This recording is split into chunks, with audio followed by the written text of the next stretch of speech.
Será que ficar em casa ajuda? Será que a quarentena é eficaz para reduzir os números de Covid-19?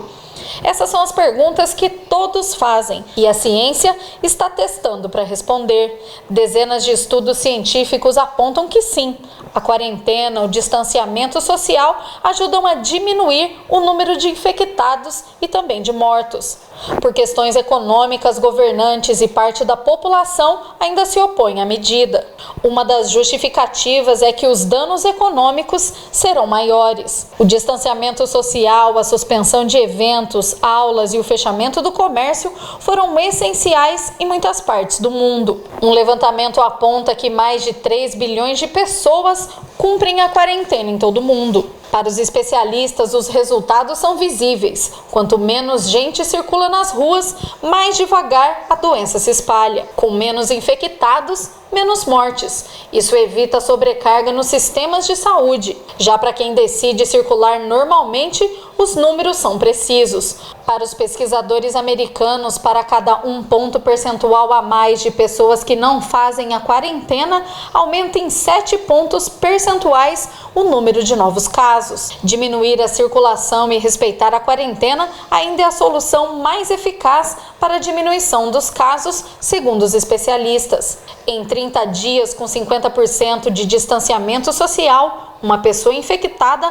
pode gerar uma cadeia de 15 infectados. Agora, em 30 dias sem distanciamento, um infectado pode gerar uma cadeia de 406 infectados. Segundo os pesquisadores, as medidas de distanciamento diminuem em 44% até 81% o número de pessoas com a doença e reduzem em 31% até 63% o número de mortes. Esse estudo foi divulgado pelo Instituto Cochrane sob encomenda da Organização Mundial de Saúde. Mesmo com tantos dados científicos e com tantas pesquisas, por que há tantos argumentos contra as medidas de distanciamento social? Vamos conferir alguns deles e o que a ciência fala. Quando o espalhamento está avançado, as medidas de distanciamento social ampliam o contágio em casa. O que a ciência diz? De fato, depois que o confinamento obrigatório da população inteira foi adotado no primeiro epicentro da pandemia, a cidade chinesa de Wuhan detectou que 80% dos contágios aconteciam em casa, mas o número absoluto de novos casos foi muito menor. Segundo argumento, há países que conseguiram conter a pandemia sem confinamento em massa da população, a exemplo da Suécia e da Coreia do Sul. O que a ciência diz? Todos os países adotaram pelo menos alguma forma de distanciamento social e apenas uma minoria não chegou a fechar escolas ou lojas não essenciais. Mas, em geral, o que faz a diferença para os governos com estratégias bem-sucedidas, como da Coreia do Sul e Nova Zelândia, foi ter a implantação de medidas duras de isolamento, além da estratégia de testes em massa e rastreamento de infectados e seus contatos. Isso permitiu que depois esses países pudessem flexibilizar o distanciamento mais cedo e de forma segura. Essas medidas bem-sucedidas fazem parte do que preconiza a OMS como pré-requisito para uma reabertura. Argumento 3. O custo do distanciamento social é desproporcional à gravidade da doença. O que a ciência diz? A taxa de letalidade da Covid-19 é um dos principais argumentos de quem critica a adoção dessas medidas.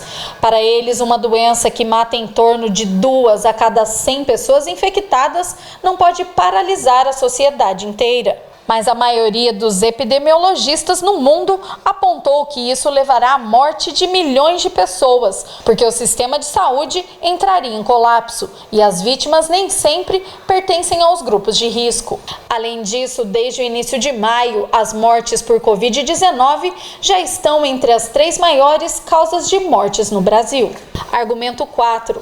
Isolada e sem nenhum contato com o vírus, a maioria da população continuará vulnerável à doença e não haverá imunidade de grupo. O que a ciência diz? O argumento aqui gira em torno do conceito de imunidade de grupo, mais aplicado à vacinação. Para alguns, quanto mais pessoas adquirirem imunidade, menos o vírus vai circular na sociedade e ameaçar os vulneráveis. Para alguns pesquisadores, esse patamar seria atingido caso 70% das pessoas desenvolvessem anticorpos, mas isso seria alcançado com um custo social altíssimo, com milhões de mortes.